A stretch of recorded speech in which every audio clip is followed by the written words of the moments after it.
Just want to say one thing. నేను ఒక 8 years నుంచి కార్పొరేట్ కంపెనీస్లో పనిచేస్తున్నాను. I'm not blaming or naming any corporate company for working. When I started meeting people and talking to different people from different teams, curiosity that ఒక్కొక్కళ్ళు 8 గంటలు 9 గంటలు పని చేస్తున్నారు and they have hanging bellies, almost every men. But the major thing which I observed is that, name a certain brand, ఒక office చుట్టుపక్కల చాలా food places ఉంటాయి కానీ ఒక్క జిమ్ కూడా ఉండదు. లిటరల్లీ ఆఫీస్ బిల్డింగ్లో ఒక జిమ్ ఉండదు, యోగా సెంటర్ ఉండదు, అట్లీస్ట్ నాట్ ఈవెన్ చేసుకోవడానికి థ్రెడ్మిల్ కానీ అట్లీస్ట్ బేసిక్ ఎక్విప్మెంట్ ఉండదు ఏ ఆఫీస్లో కూడా. యావరేజ్గా నువ్వు 9 hours ఆఫీస్లోనే స్పెండ్ చేస్తావు అండ్ ఆఫీస్ నుంచి మళ్ళీ నువ్వు ఇంటికి వెళ్ళేసరికి ఒక 1 hour పడుతుంది.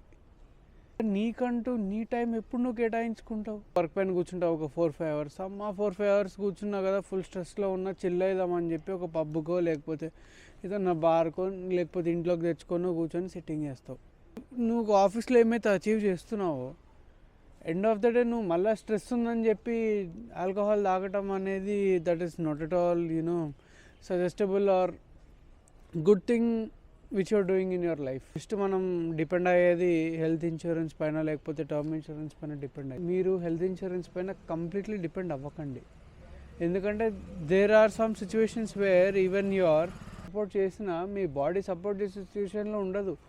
ఎందుకంటే వాళ్ళు ఫీల్ అవుతారు, వీళ్ళు ఫీల్ అవుతారు, టీంలో కొత్త వాళ్ళు వచ్చారు, వాళ్ళని పార్టీకి తీసుకోపోదాం, లేకపోతే మేనేజర్ ఈ ఇయర్ అప్రైజల్ ఎట్లన్నా కొట్టాలని చెప్పి మేనేజర్ని ఇంప్రెస్ చేయాలని చెప్పి పబ్కో లేకపోతే ఏదైనా హోటల్కో తీసుకెళ్ళి మంచిగా కుమ్మడం అనమాట. ఫుడ్, ఆల్కహాల్ మొత్తం ఇష్టం వచ్చినట్టు. ఆల్రెడీ ఏదైతే స్ట్రెస్ అండ్ మీ ప్రాజెక్ట్ డెలివరబుల్స్కి వచ్చే స్ట్రెస్, దానికి అడిషనల్గా మీరు స్ట్రెస్ రిలీవర్ అని చెప్పి ఒక రీజన్ చెప్పుకొని ఆల్కహాల్ లేదా ఫుడ్ బింజ్ ఈట్ చేస్తున్నారు. ఫుడ్డే కదా అని చెప్పి మనం చాలా తక్కువ అంచనా ఇస్తాం. కానీ ఒక పాయింట్ ఏం మిస్ అవుతామంటే కనీసం బతికిన నాళ్ళు ప్రశాంతంగా అండ్ ఎనర్జెటిక్గా ఫిట్గా ఉండాలి అన్న థాట్ని మనం వదిలేస్తాం. మీరు అట్లా రన్నింగ్ అది చేద్దాం అనుకున్నారు, but your body doesn't support because you have been abusing alcohol, food, లేకపోతే మీ స్ట్రెస్ లెవెల్స్ విపరీతంగా ఉన్నాయి మీ బాడీకి. దానివల్ల మీకు ఏ 1% కూడా ఉపయోగం లేదు. లిటరల్లీ 1% కూడా ఉపయోగం లేదు.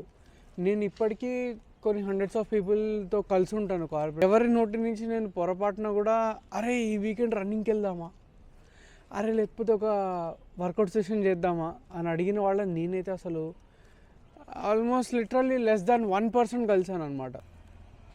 Finally what I say is, మీరు 9 hours డెడికేటెడ్గా పని చేయండి, మీ గోల్స్ని మీరు కెరియర్ వైజ్గా అచీవ్ చేయండి.